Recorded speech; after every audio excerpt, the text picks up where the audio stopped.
Welcome to Youthology Radio here on AUK Radio on every 2 weeks between 6 p.m. to 7 p.m.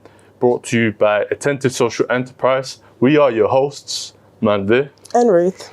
And we have a special guest that has made an appearance before. He's not only a filmmaker, he's not only an artist, he's not only a graphic designer, but he's a director of Two Side Studios. Could you introduce yourself? Okay, so I am Jasbir, director of Two Side Studios and also a director of the Orange Picture Club. Yes. Do you do a lot of things, by the way? Yes and no. I've been looking through LinkedIn, even though I don't have social media like Instagram anymore. I've been seeing that you've been doing a lot of things, man. Can you tell us about it? Yeah, please. Right, so I'll try to keep it as slim as I possibly can because I know I can drone on a little bit. So with Two Sides, we've created like 3 documentaries about Luton. The first one was The Tipping Point, and that was the one that kind of started us going. And so the latest one is about the BBC Big Weekend that happened last year. And with that story, we focused on the local artists. So I got a hold of some of the artists that were going to be on the introducing stage, got some interviews beforehand, actually recorded the days that, of the actual event. And then we managed to get backstage kind of luckily, like completely out of the blue. And we did another interview with another one of the introducing artists. And then we put that story together and basically tell a story about how these young artists are just like those big artists like Coldplay, who started out on those introducing stages, that we as Luton and Luton artists, we have the opportunity because of that event to also be on the global stage. That is what it's about. It's about not me, not about Luton, it's about, all of us, really. Definitely. Yeah. And I think it's important. I'm not going to say I think. I believe it is very important that should be documented. How crucial is it for you to document that experience? Including everyone.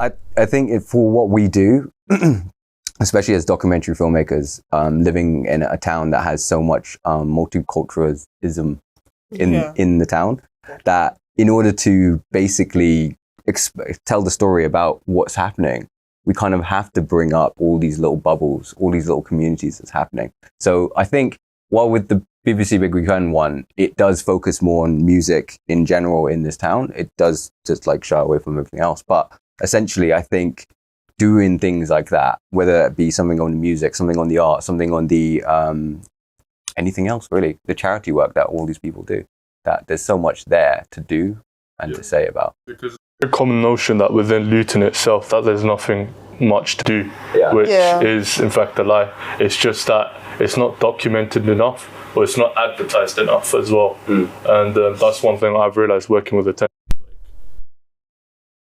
See organizations that I've not heard of, but I go and meet them, but the average young person or the average person will not know about them because it's not documented, it's not showcased, there's not a way to kind of show that.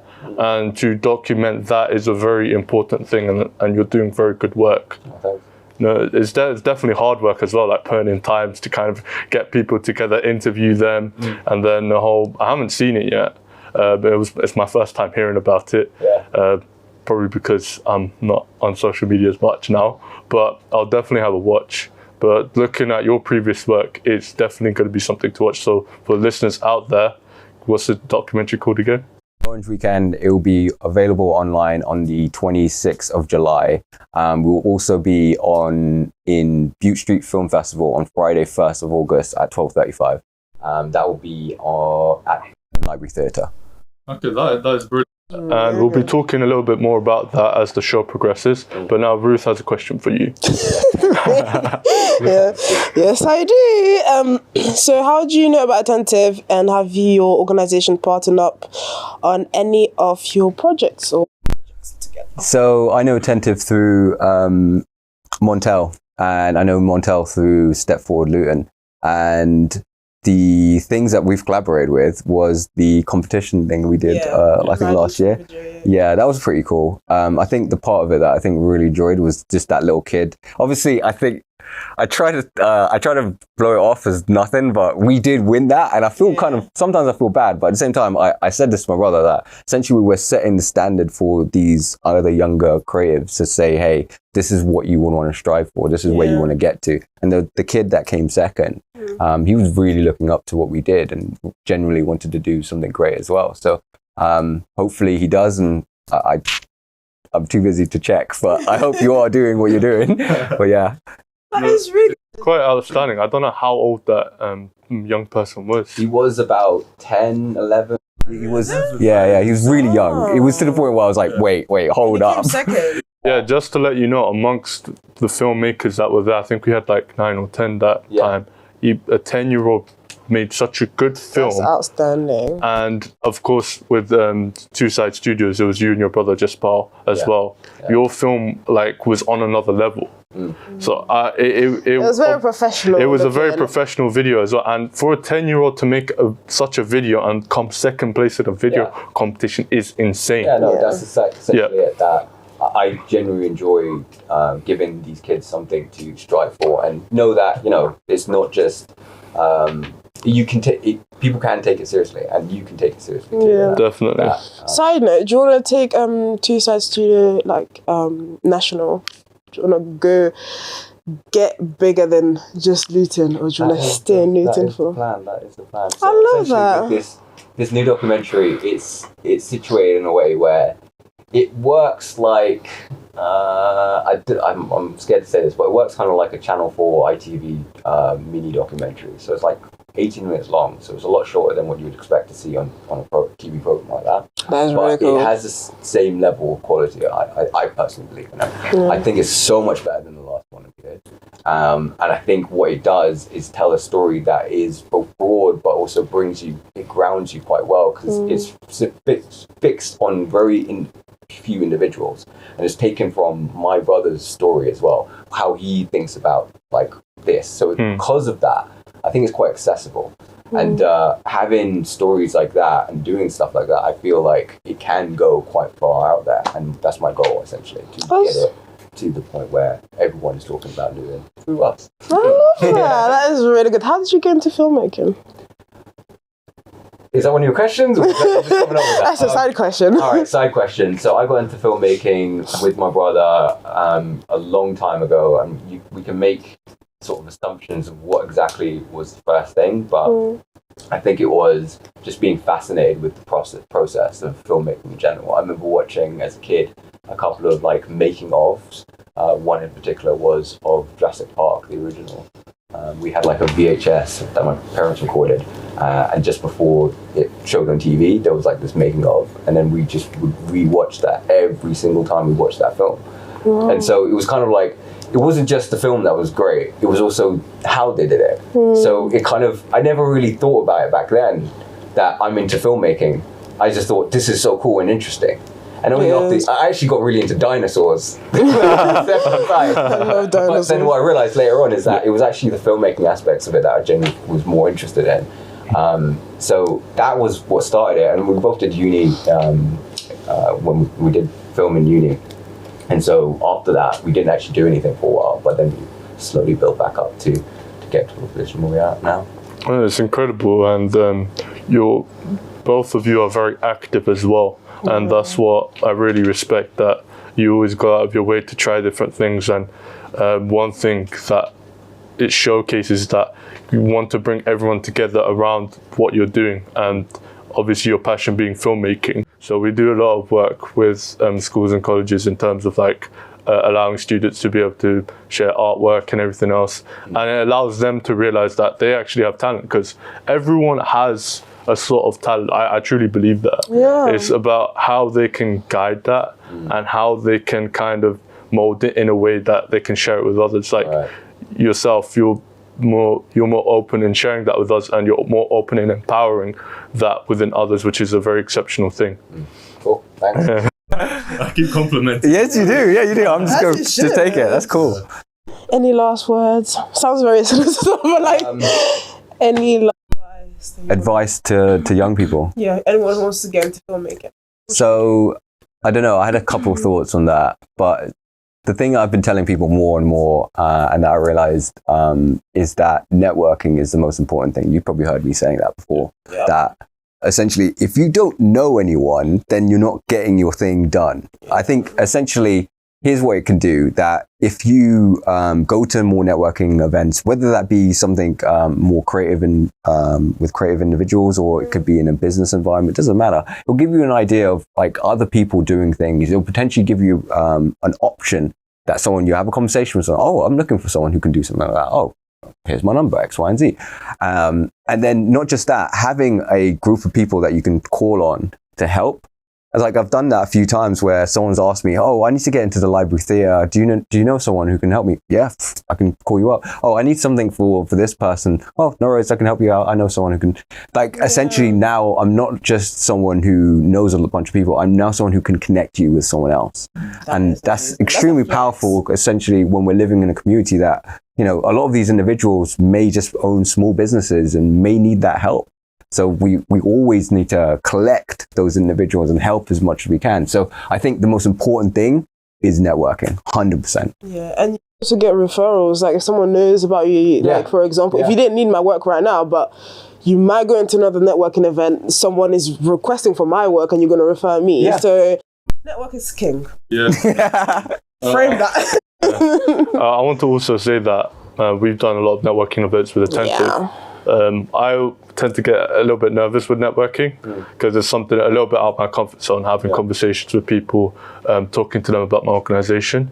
But the more you do it, the more you know, like, the importance of it. Yeah. I think networking can be one of those things where you're like, at first, I don't know if I want to talk to this person, but you got to go out there and you got to know the reason why you're doing it. And the reason why is more important than your nerves and everything else. Right. Well, they do play a factor, but your why and what you're doing it for is very important as well. Yeah. Most people don't realize, but I was the shy kid in school.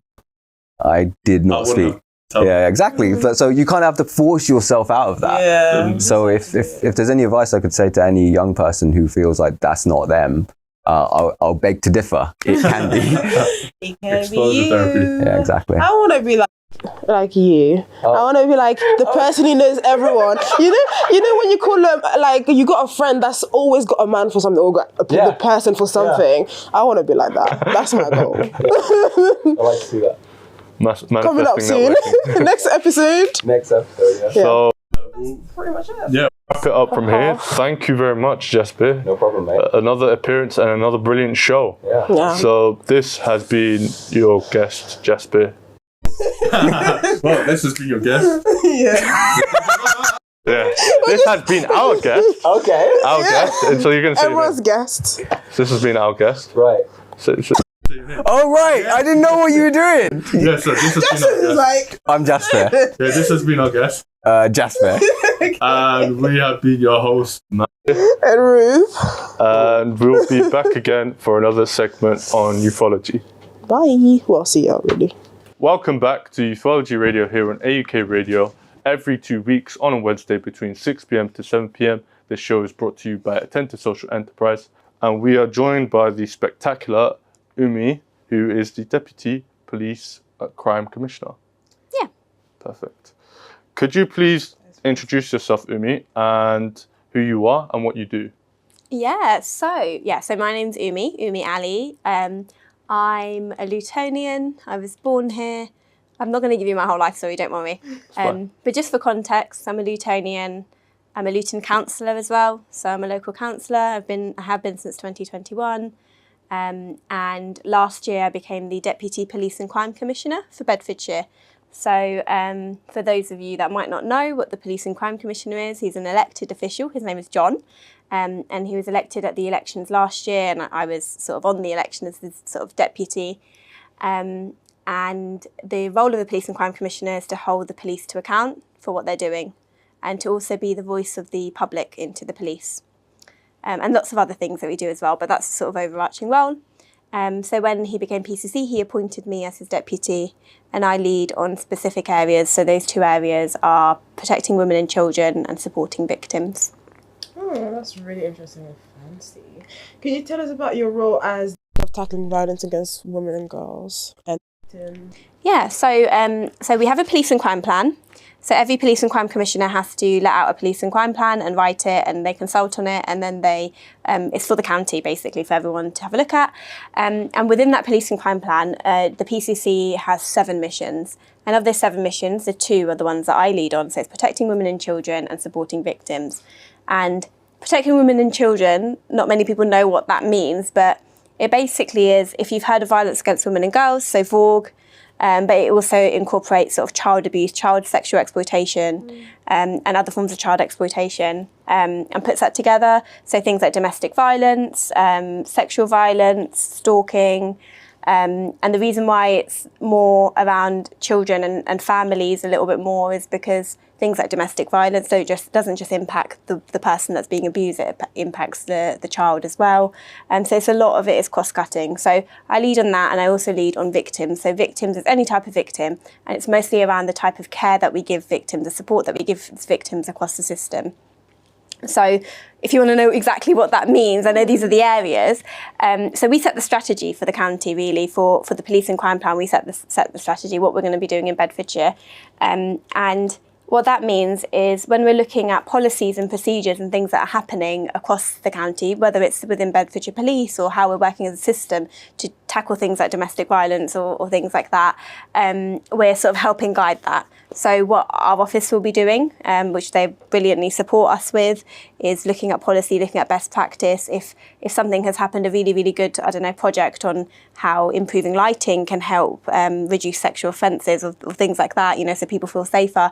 Seeing that sort of best practice, what we bring here, seeing the good things that we're doing here and how that can be translated elsewhere.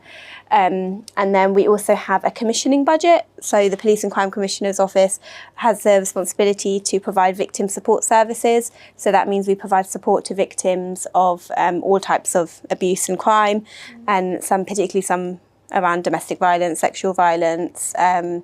So we fund things like ISVAs and IDVAs, so they're independent domestic violence advocates, therapeutic support and stuff like that. So people that might need therapy or support with coming to terms with their trauma, and lots of other things. Sorry, I'm waffling on for so long. I'm going to let you guys ask. It's definitely very important information, so don't feel like that you're just waffling, because it's very important to inform what you do, what's going on in strategy, because a lot of viewers, or a lot of our listeners, they probably have no idea what's going on. Yeah. They're just thinking, police crime commissioner, it's just a fancy role. Yeah. But there's a lot more, and I think the important thing within this conversation is just about demystifying that whole thing and making it accessible to the listeners to understand, okay, things are actually going on.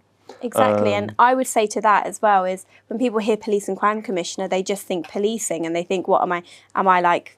They'll come to me and say, by the way, someone's parked on my curb, or, someone hit my car the other day. It's not that. It's not an operational role. We don't decide anything about, this police officer is going to go there at this time. It's about the strategy. It's about the vision. It's about things like, for example, domestic violence. That's not a policing issue alone, That's not something that you can just arrest a perpetrator. The arrest rates and the conviction rates for domestic violence are abysmal. They're poor. It's about the system. It's about how are the local authorities and the safeguarding and social workers, protecting the person that's being abused. How's the health system? Someone comes into the hospital and there's signs of abuse there. How are they working? How are probation working when an abuser comes out? There's loads of different things when you think about crime, that's more around the system and how the system works together. So it's not just about, when we think about policing and we're thinking about the whole criminal justice system, it's not just arrest people, get them in jail, because we know that sometimes the criminal justice system fails people.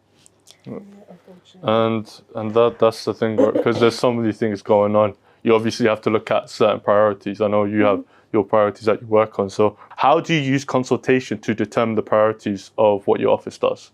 Yeah, so when we launched our police and crime plan, so we actually launched it in 2 stages. The first stage was in October, I think. The beginning of October we launched it, and that was very soon into when John came into office. So he was elected in May, I joined in June, and then we had to start consulting. And what that meant was that we were meeting with people all the time. So we were meeting with councillors, we were meeting with voluntary and community sector organisations, people like Montel and Attentive, trying to get their feedback on what is missing, what's going on, what's working well. And we used all of that. We did public consultation with residents as well. We used all of that to sort of drive the ideas around our police and crime plan. And then we did a 2-stage approach. So that was stage 1. But then we knew, actually, stage 1, we've done it within 3 months. And you can't learn everything in 3 months. I've learned so much more, and it's over a year on now, and I've learned so much more then.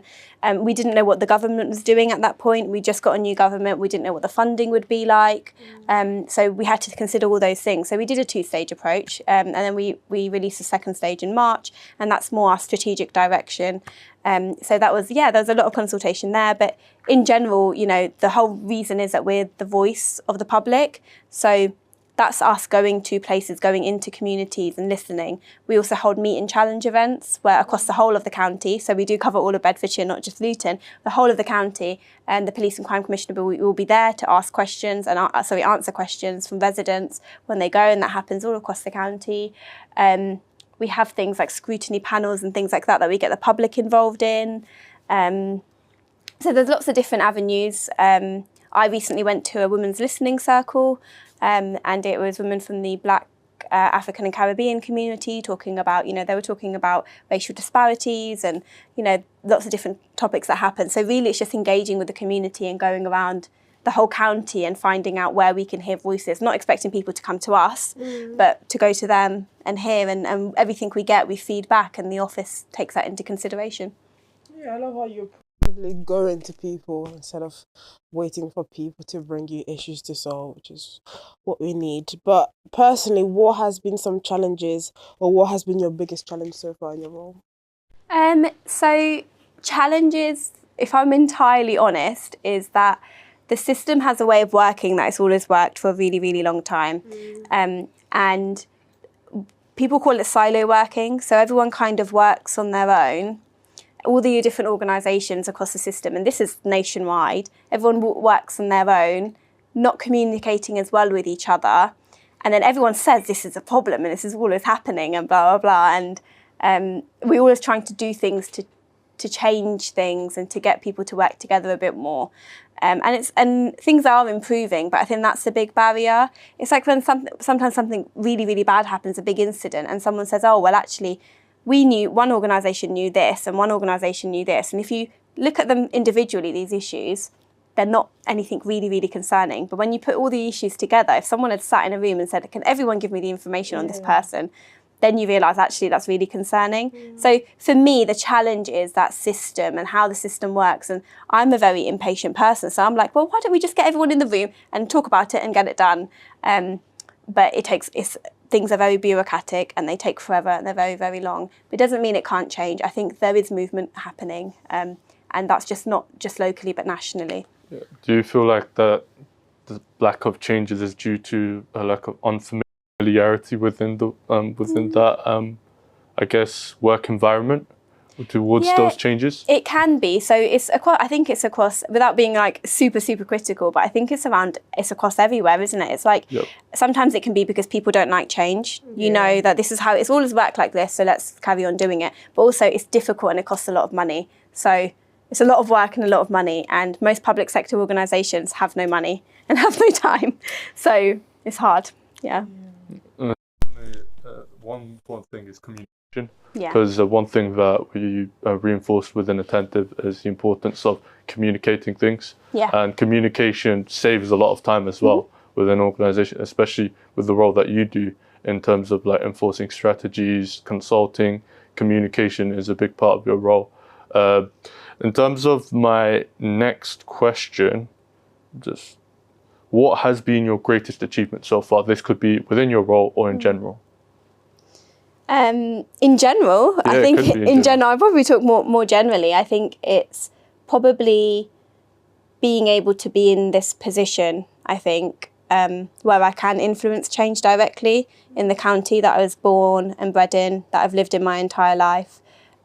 Similarly with the councillor role, I have the portfolio for children's services at the council. So I'm responsible for all of the children's safeguarding stuff. And it's so powerful for me to think I grew up in Luton and I am now involved in decision making around budgets in the council and things like that. But similarly now, county-wide across Bedfordshire, when you think of politics, you probably don't think of me. And I think that's a really, really big achievement for me. I'm really proud of it. And I'm proud of the influence, because I know young people will come to me and they'll say, well, I've met some of the girls at Attentive that say, wow, like, I think it's so good. It means that I think that I can be like you and I can do the same thing as you. So yeah, so for me, that's just a big achievement, having that voice in politics, because politics is really difficult and it's really challenging for women, but particularly for young women. And then when you're a young woman that's also brown and wears a hijab, it's also another element to it. But yeah. How hard was it to politics, or was it easy? No, it was difficult. Yeah, so I started off as a councillor, and you have to go through, so you have to run for a specific party, so you have to go through all the selection processes for the party, and then once you get selected as a party candidate, the people have to select you, and then the people vote you in, and then there's just challenges at every step, isn't it? Not everyone wants a young woman. People will think, oh no, you're not good enough for it, somebody else. I got a lot of crap, really, I did. So at every stage, I'm making it. I've not made it. But you got through the door. Yeah. So in a way, you made it. It was a challenge. I was 21 when I was elected, so it was a young age. Yeah. That is amazing. 21 initially. Yeah, and then to the deputy PCC role. That was it was a challenge. Yeah. Oh, damn. But I've enjoyed it. I've enjoyed every part of it. It's difficult, and particularly you get a lot of slack from people, but I know that it comes with the territory, unfortunately. Were you like the youngest in your office? How is that? I mean... Is there a friction? You're like, guys, you're not getting upset. How do I say this in a professional way? Yeah, of course, yeah. There is a lot of friction. There is a little bit of it. But there's loads of good people. So you can ignore the bad people, because there is a lot. There's a lot of, ageism, sexism, all of that stuff. But you have to ignore the negative voices and amplify the good ones. And there's lots of good ones. Definitely. Yeah. What do you hope to achieve by the time you've completed your term? So for me, that stuff I was talking about earlier, about that system change and, I think that is like the main thing, like getting systems to work together more and to start to see a difference. I want people to feel like they can say, actually, compared to a few years ago, I feel safer. I feel more courage to report sexual offences. I feel more courage to leave my partner, because across the county there are systems in place which mean that if I leave my partner who's abusing me, I know that there's a voluntary organisation that will help with support with housing or help with support with finances. I want people to feel better, and it might not show statistically. I don't know if I can talk about numbers, but I want people to just feel like they have a bit more faith. And I know things won't be perfect, but for me, it's just that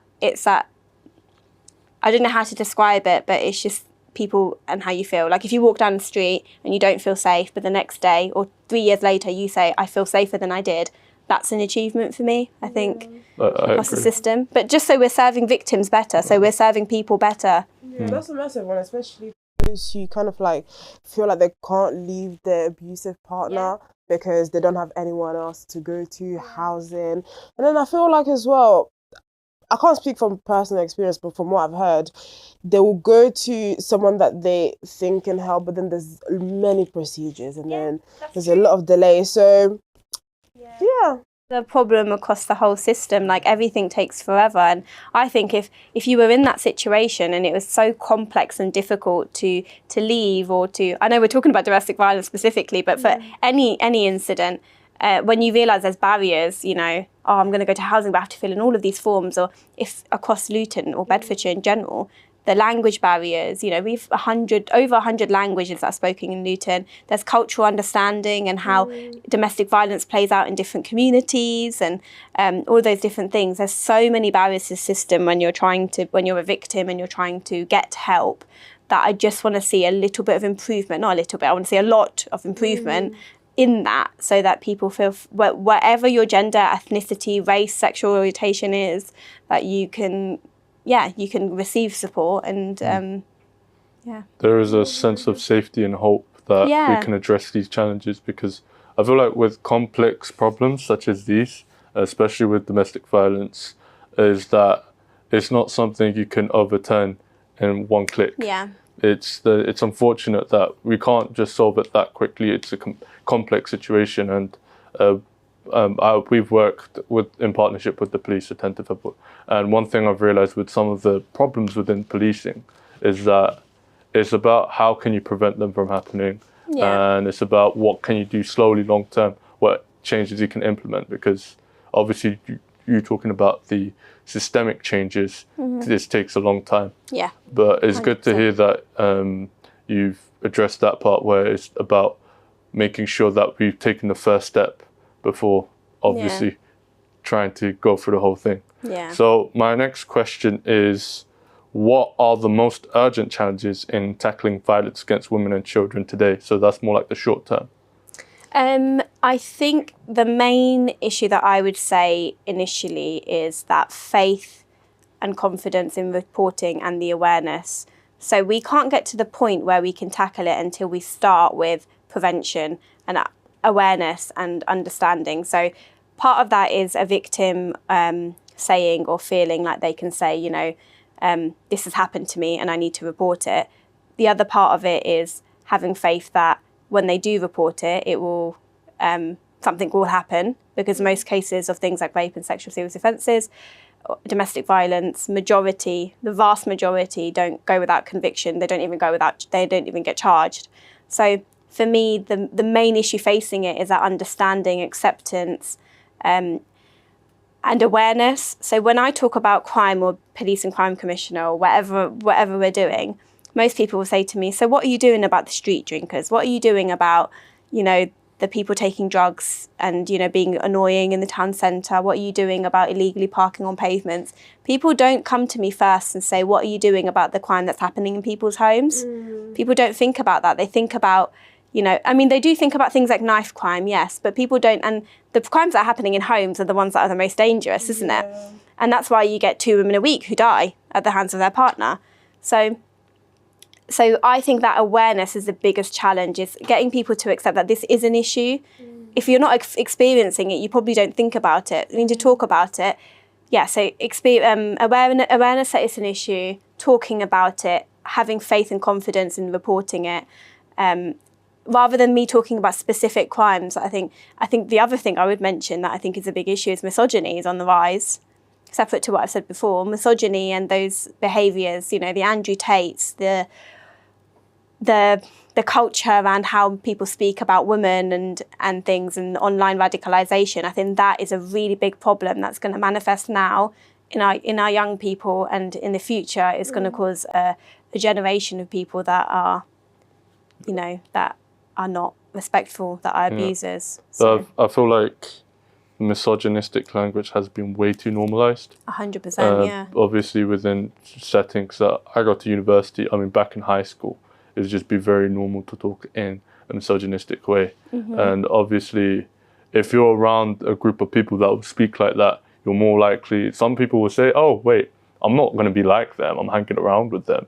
But slowly you find yourself saying things you wouldn't expect as well. Yeah. So, but that's the important part, because a lot of people will say, and if we're talking about misogyny in particular, but like men who, they might say that they're not abusers and they don't use that language, we don't use it. But if your best friend is and the people around you are doing these things and you're not calling them out, that's part of the problem. You know, I've had a really powerful story of someone who once told me that his friend had said something really rude about a girl, and he called out his friend and he said, you can't say things like that. And he did it in a public, in front of people. And the friend reflected on his behaviours and he said, that's the first time anyone's ever said anything to me about how that's not okay. And actually sometimes if it embarrasses them, it's enough. You know, if it embarrasses them to not use that language again, then it's enough. But if it makes them change their behaviour, then yeah. So I think it is, you know, if you're not an abuser, you need to be calling them out, and we need male allies in doing that rather than women doing that. Rather than it being like a male versus female situation, it's like we will come together. We should all come together to fight abuse. And I think that's one of the most important things that we need for awareness, pretending we do not bat a blind eye. Because I feel like there's a lot of things that we try to pretend that doesn't happen, which has become the state of the world nowadays, which is unfortunate. How are you making sure that victims and survivors influence policy decisions and services, not just as statistics, but as partners in change? Yeah, so that's kind of some of the stuff that I mentioned earlier around how we're getting the voice of the public. So when you're talking to voluntary and community sector organisations and services that we commission, we want to hear from the victims, you know, how do you feel? How do you feel about the service you're providing? If we're talking about more specifically, there's something called the Victims Code of Practice. So the police have to sort of follow and abide by that. And what we're doing as the PCC's office is holding the police to account on how they're following that code. So that means you're contacting victims at the right amount of time, you're providing them with the information they need, you're referring them to specialist services. So that is a framework that is a national framework that we're holding the police to account on. There's a lot of work that we still need to do in Bedfordshire Police on it, but we're getting movement there. But other than that, it is really just listening, like I said, going and meeting communities and talking to them. And when we hear what they say, we write it down and we log that and we make sure that we can't fix everything, of course, but being realistic, but we know that it's a problem and it's something that we can hopefully work on. Definitely. And another follow-up question I probably want to ask is how, because with victims, right, it probably feels very difficult for them to speak up. Yeah. So how do you allow them to have a voice in which they don't feel judged, but they're able to say and influence the problems that you're challenging now in terms of domestic abuse? Because it's very difficult to get them to speak up as well. And that's the £1 million question, really. It's that's much of what I've said is people being empowered and feeling like they can speak up. Is we want to hear from the victims that we're not hearing from, and that's a really difficult thing to do. So some of that is just through community engagement. It's through some of the services we commission. You know, they have coffee mornings and they're talking about, I don't know, like how to make lasagna, for example, and you know they'll talk about random things, but within those discussions they might disclose things and then they suddenly start to feel the confidence to build up. So it's about engagement and it's about the whole system. It's about, you know, if you're working in a housing team in a local authority, making people feel comfortable to tell you and to have that professional curiosity so that they can speak to you. You know, if you're seeing someone come to the corner shop every day and you're a corner shop owner and so the same woman's coming in and then they don't come in and you can question those. Does that make sense? I think it's more, it's a really difficult question to answer because we're never going to get the voice of all victims. And what we want to do is try and get the voice of all victims. But it's more hearing from everyone and them coming to us and us going to them to make sure that we're doing the best that we can. I wish we were doing better on it, really. I think it's just going to take a long time. But again, it's about faith and confidence, isn't it? If victims feel like they have faith in us as a system, which I don't think they do, and confidence in us as a system, then naturally they will come to us and tell us those things. But again, it's just such a difficult thing to solve. We can make progress, but it won't be perfect. I have to be realistic. It's not going to be perfect. Definitely. And I feel like many of those things are also very cultural because there are so many cultures. So in different cultures, it's just the norm to kind of stay quiet in domestic violence but in meeting other people, because most people like that, they don't really have friends who are telling them that you can go to this charity and this charity. So or there's that fear factor of not speaking up, because you'll find maybe a lot of young people, they won't speak about it out of fear or shame or feeling like if they disclose something like this, their peers might see them in a different way. So it's a very multi-layered issue. And that's why it's so important that the services we provide across Bedfordshire to support victims is reflective of our population. So understanding that in some cultures, you can't speak out about domestic violence because you just have to deal with it because they earn the money and they're the person you're married to, and the shame that would come to your community and your extended family if you left them is more worse than you almost being killed, you know. Or, you know, as young people, there's a different way to approach things. If, you know, young men might want to come out about something if they've been abused, you know, and they might feel as though their friends and peers will laugh at them and blame them and things like that. So the support you provide for that sort of victim is very different to support you might provide for a victim from a minority ethnic background and stuff. So that's why a lot of the work that we've been doing since we've come in is trying to see the gaps in areas of provision of services for victims across the county and where we can fill those in. So like recently we started funding some service support around female genital mutilation and honour-based abuse. People don't think about that. They don't talk about that. It's not on their priority, but it's happening. So it's making sure those services are there and that people feel empowered to speak out, but not just from someone that understands you. So not just one organisation that speaks to every victim and just has like an online translator on the phone if you speak another language. It's people that understand you, understand your cultural differences, and yeah. That's why it's important to have a familiar voice. Yeah. Yeah, because again, it's very multi-layered. It's been a very exceptional talk around these things because these conversations do not happen often, and I'm grateful, Ruth. Probably you feel grateful about having these conversations. So now I want to talk more about so like your motivation. So what drives your passion for the work you do, and how do you stay motivated to continue doing what you do? How do I stay motivated? I think it's a potential for change. So I think I've always been a person since a young age that wants to change things, that wants to stir things up, that wants to make things better for people. And when I studied for my career, which is in the NHS, it was to help people. And I still do a bit of NHS work now. It's about helping people. And that's always been what I wanted to do. When I came into politics, it was more about, I remember why I did it was because it was COVID was happening. I was working in support work and I was doing my degree and I was working in care, and the whole system, everything was messed up. You know, the government was awfully handled in COVID. And I just thought, somebody needs to change what's happening. So why doesn't it start with me? And, you know, I never thought it'd actually happen, but it was about that change. So my motivation is change. My motivation also comes from people feeling like that change is happening. There are times when I stop being motivated because the system is very bureaucratic and things take forever. And there are some days I'm like, what's the point in doing what I do? But then there are some days when we get a really, really good outcome and something happens and someone says, you know, I got a message from someone the other day that said, we've had a really, that we helped with some stalking issues around how the system was working. And it was a really lovely message. And then I realised that's the reason why we do things like that, because some people will never know what we do and won't accept what we do or think that politicians are pointless, you know. But some people really value it, and it's just the motivation for me is being able to change things, to improve things, not changing just for the sake of changing, but to improve things, to improve people's lives, to make them happy. Definitely, and that's a very I like the motivation, because especially with politics, a lot of people don't go into politics because they feel like there's a negative connotation towards it. But I've always been a firm believer, like you were saying, it's change. Let's have a political voice, which is a positive voice. So finally, to close off the show, what advice would you give to someone who may be a victim or knows someone who is a victim to violence, and how and where can they reach out for help? I think the first step is talking about it. I can't say, it depends on the type of victim, where to reach out for help, but the first step is talking about it. Someone you trust, and then going, you know, if it's a child, your teachers, your friends, your peers.